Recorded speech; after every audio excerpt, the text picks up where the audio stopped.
سلام بچه‌ها، امیدوارم که حالتون خوب باشه. خوش اومدیم به پارت 2 آموزش طراحی حرفه‌ای تامنیل با گوشی موبایل. امیدوارم که پارت 1 حتما دیده باشین، چون توی پارت 1 کامل آموزش کار با برنامه پیکسارت رو بهتون توضیح دادم و الان توی این پارت فقط میخوام یه تامنیل واسهتون طراحی کنم که شما هم یاد بگیرید. فقط توی چند تا پارت آپلود میکنم که هم دیدنش راحت‌تر باشه و اینکه هر قسمت رو دیدید برید اون مراحل انجام بدید تا کامل دستتون بخوابه، چون هر چقدر بیشتر طراحی کنید تامنیل‌های بهتری طراحی میکنید. خب بذارید توی یوتیوب چیزی واسهتون نشون بدم. ببینید تامنیل‌های یوتیوب، بذارید بیاره، همیشه بک‌گراندش رو نگاه کنید. ببینید یه رنگای خاصی دارن، اینجا نیستش. اون تامنیل‌های خوب مثلا اینا رو نگاه کنید، این بک‌گراند رو می‌بینید اینجا هست. اینا رو چطوری باید درست کنیم، از کجا بیاریم؟ اینا رو دانلود نمی‌کنن، خودشون می‌سازن.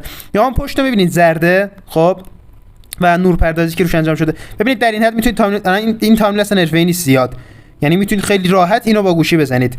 چقدر ویو؟ 113 کا ویو. اینو می‌تونید با گوشی بزنید. اینا رو زدن خیلی راحته. و الان میخوام برم الان داشتم میگفتم که بک‌گراند رو چطوری بسازیم، اینجوری بک‌گراند رنگی بسازیم.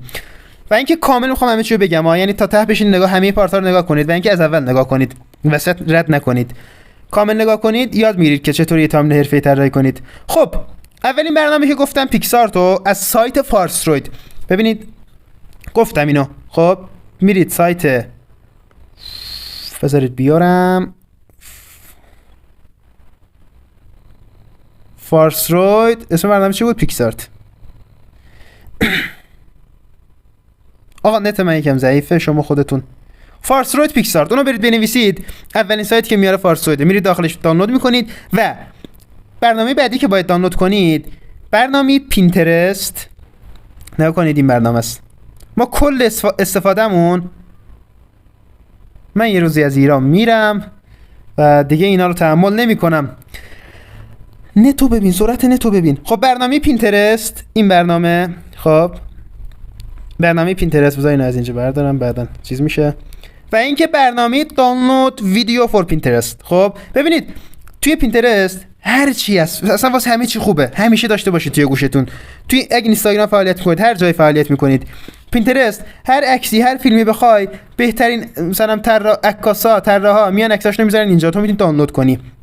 مثلا ببینید الان هر چی میخواد دانلود کنی، کار، ماشین، خب نگاه عکسای خیلی خفنی از ماشین میاره، میتونید استفاده کنید. یه دونه اینه. بعد بعضی چیزا توی پینترست، ببین اینو بزنی روش، اینو بزنی نوشته دانلود ایمیج، اینجا میتونی عکس دانلود کنی. بعضی جاها بعضی از عکس‌ها مثلا اون شخص نمیخواد مثلا از چیزی که طراحی کرده مثلا حفاظت کنه، کپی رایت نخوره، نمیشه دانلود کرد. به خاطر اینکه اونها رو دانلود کنی اینجا میاد کپی لینک رو میزنید. اگه دانلود ایمیج نداشت، نگاه لینک کپیت دوستا رفت باشه دیگه. این آقا کپی لینک رو میزنی، خب اگه دانلود نداشت میای اینجا پیستش میکنی، چک لینک رو میزنی و اونو واسه دانلودش میکنه. این یه برنامه جداست که از پینترست دانلود میکنه. خب اوکی، نگاه کن اینا رو دانلود کرد. فقط یکم تبلیغات داره که دیگه باید، اینا رو من قبلا دانلود کردم مثلا و اینو الان واسه دانلود کرد زدیم. خب اول میریم داخل پینترست. ببینید من توی طول این پارت هایی که میخوام بذارم کامل میگم هر پارت چی میخواید دانلود کنید و هر پارت واسه خودشو میگم. شما کم کم این مراحل رو برین، ولی خب بنویسین که مثلا بعضی این کلمات انگلیسیه، باید انگلیسی سرچ کنید. اگه انگلیسیتون اوکیه که هیچ، اگه اوکی نیست این کلمات رو بنویسید، باید اینا رو دانلود کنید. اولین چیز تکسچره. خب تکسچر معنیش میشه بافت. ما واسه اون همون بک‌گراندمون چند تا بافت لازم داریم که از اینجا دانلود میکنیم. بذارین باز شه. خب ببینید کلی بافت واسهتون میاره، ببینید هر کدومشو بزنید. مثلا من نگاه میرم داخل این، خب از اینا یه چیزی هر کدوم دل بخواهیه. آخرین ویدیویی که میذارم خودتون یکم درک میکنید چه مدل تکسچر دانلود کنید، ولی فرقی نمیکنه، هر کدومو دوست دارید دانلود کنید. خب ببینید من مثلا اینو دانلود میکنم. خب اینو دانلود میکنم با یه تکسچر دیگه. بذار ببینم داخل این چیه.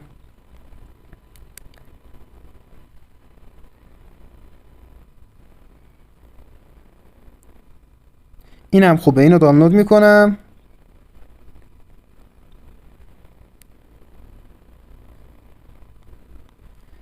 و یه دونه هم تکسچر میخوام کلا. اینم ببینیم چطوری در میاد. خب کاری که باید انجام بدین حالا تمام. انگشتم خورد صفحه گوشیم خاموش شد، قطع شد. کاری که باید انجام بدین میایین داخل پیکسارت.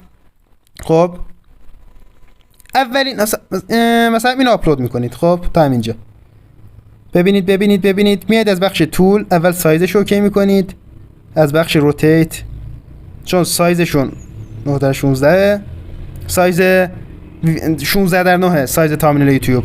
خب پنجره باز، صدای موتور اومد، ببخشید.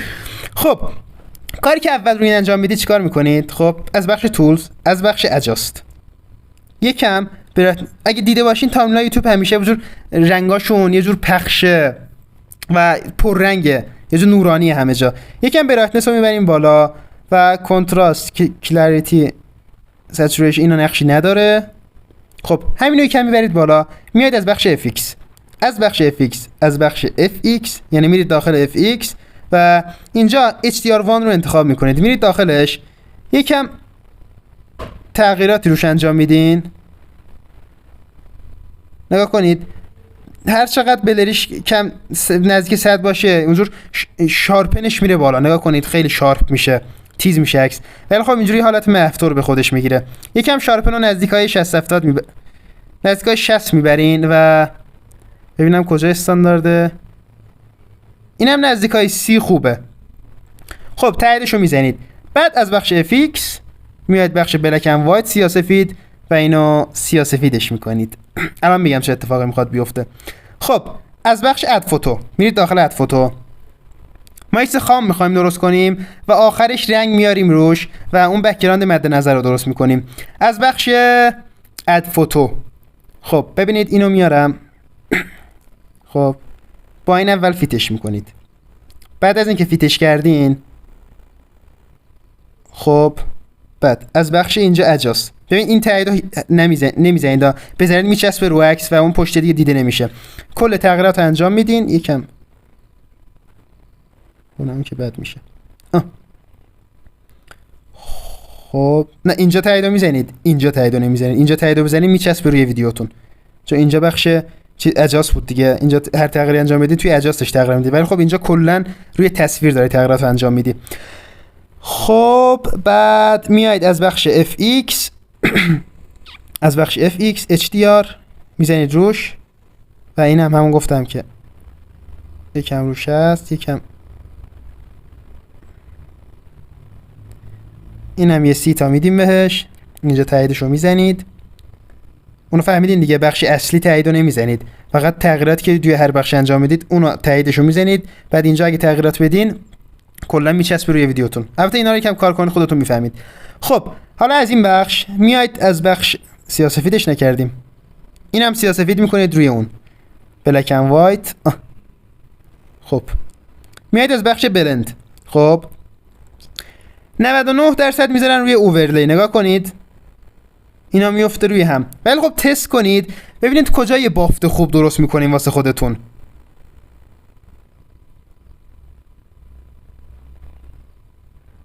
الان نگاه اینجا لایتن حس میکنم خوبه.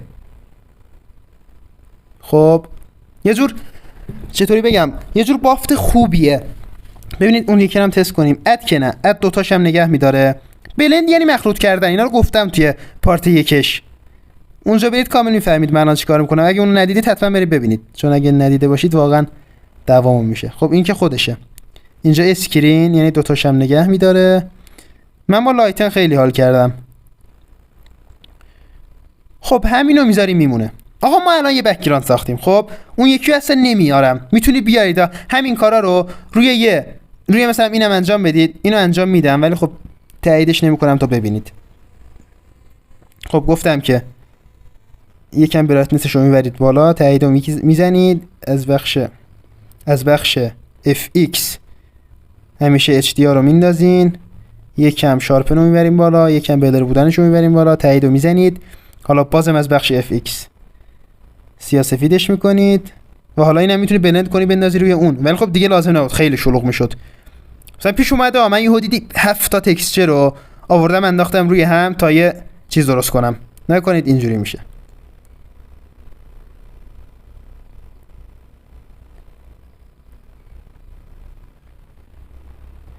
خب ببینید اینم بد نمیشه. بذاریم ببینم. اسکرین که بد میشه، نورمال که نه، اسکرین بد میشه، مولتی پلی هم بد میشه، لایتن اوورلیش خوبه. یکم بذار بزرگش کنم کمتر دیده شه. بخش سفیدش رو بیارم. بذارین یه کاری کنیم. خب اینو اینجا نگه، اینو اول دانلود میکنم. اگه اینو خواستم استفاده کنم هیچ، بعد این دوتا رو هم دانلود کنم ببینم کدومش خوب میشه. خب اینم دانلود میکنم. اوکی. خب ببینید حالا میخوایم بهش رنگی بدیم. ما باید اول به خودمون ببینیم چه رنگی میخوایم مثلا بکنیم چیزمونو. واسا کاری که باید انجام بدین اینه، میاد از بخش درا اول یه لیر اضافه میکنید. خب لیر خودش داره، یا یه دونه اضافه میکنید، امتی لیر، یه امتی لیر اضافه میکنید. از اینجا بخشو میذارید روی اوورلی. خب اوکی، اینو میزنیم میره. میاین از بخش فیل یه رنگی انتخاب میکنید و توی گالری ببینم اون چه رنگی بود واسه سوگنگ. گالریم کو واسه سوگنگ سبز و صورتیه. اینا چه رنگیه؟ سبز و صورتی. خب اوکی. صورتی چجوری بسازم؟ خب از بخش کالری یکم تغییرش میدم. خب چشم درد کرد واسه یکم اندازش کنه. خب اوکیه، خوبه بد نیست. بذارید اوکی. خب اینم همین. ببینید من چرا دانلود میکنم، توی فتوشاپ سیستم لیر باز میکنه، بعدم میتونی تغییرات انجام بدی. ولی خب چون برنامه اینجوری کار کردنی سنگین میشه، برنامه سنگین نیست، کلا 40 مگه. ولی خب وقتی ما کار سنگین ازش میکشیم یهو برنامه چیز میکنه، جامپ میکنه، قفل میکنه و تو باید در بیای داخل برنامه میبینی حذف شده هر ادیتی که زدی، مثلا 3-4 ساعت وقت گذاشت حذف شده. به خاطر همین هر تغییراتی که من انجام میدم یه بار دانلودش میکنم که بعدا بازم بتونم استفاده کنم. خب ببینید الان ما بک‌گراند خودمون رو ساختیم. بعدش نگاه کنید، واسید ما گفتیم میخوایم بک‌گراندمون صورتی و سبز باشه دیگه، و الان که تایید رو زدیم این دیگه صورتی شد. چطوری سبزش کنیم؟ دوباره از اول بسازیم؟ نه. ببینید اینو گفتم ذخیره‌شو میزنید دیگه، این ذخیره شد تو گالریتون دیگه که باش کاری نداره، مثلا دونت سیو. خب اینا نگاه ما اینو ساخته بودیم. خب دفعه دوم یه بار دیگه میای همون عکس رو انتخاب میکنی. بچه‌ها اینجوری کم طول میکشه، من دارم آموزش میدم، طول میکشه. مثلا یه ربع میکشه یه بک‌گراند بسازی. اینو در عرض من 30-40 ثانیه میزنم، سریع انتخاب میکنم. یه باکس درست کردم واسه خودم، 1000 تا تکسچر هست. میرم سریع از اونجا انتخاب میکنم، تکسچر میسازم و کارهای دیگه‌شو سریع انجام میدم. ولی خب شما چون دارم آموزش میدم یکم طول میکشه این کارا، همشون حس میکنید خیلی طول کشید، نه ارزش نداره مثلا تایم اینجوری طراحی کنی.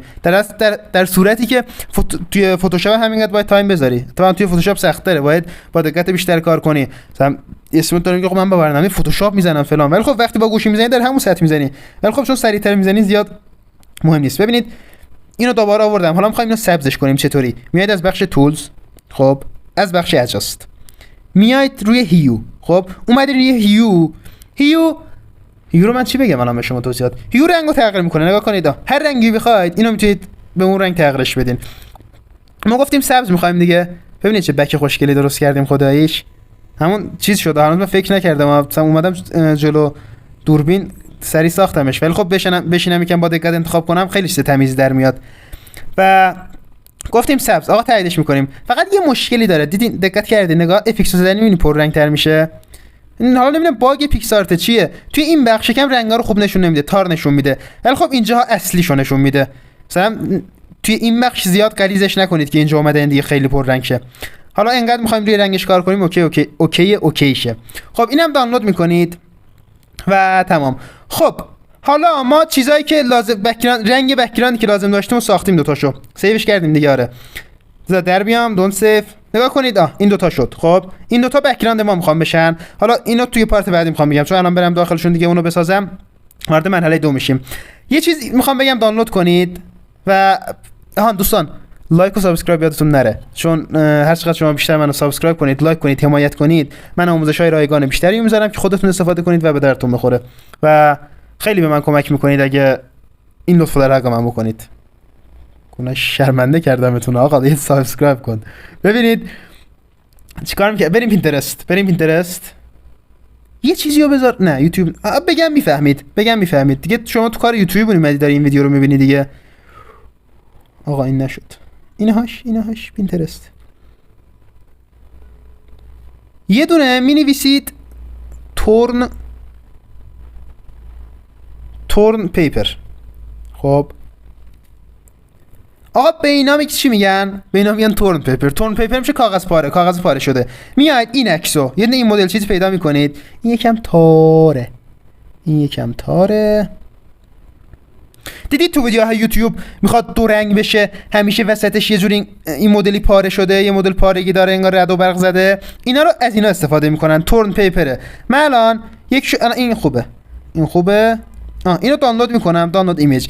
اینو توی پارت بعدی میگم چطوری دو تا عکس رو به هم ادغام کنیم و اینو وسطشون بذاریم و یه بک خیلی خفن درست کنیم. و توی ویدیوی بعدی اول میریم چیزو میگم، روتوش چهره رو میگم، عکس که انداختین از خودتون، بعدش بک‌گراند رو میسازیم. اونم میسازیم که توی پارت‌های بعدی هم که کامل بک‌گراندمون رو تکمیل کنیم. امیدوارم که از ویدیوها خوشتون اومده باشه و حالا بزنید تا آخرش برسه. تا الان اصلا کاری نکردیم. دو سه پارت بعدی هم ببینید کامل یاد میگیرید چطوری تامین طراحی کنید و اینکه لایک و سابسکرایب و بازم میگم یادتون نره.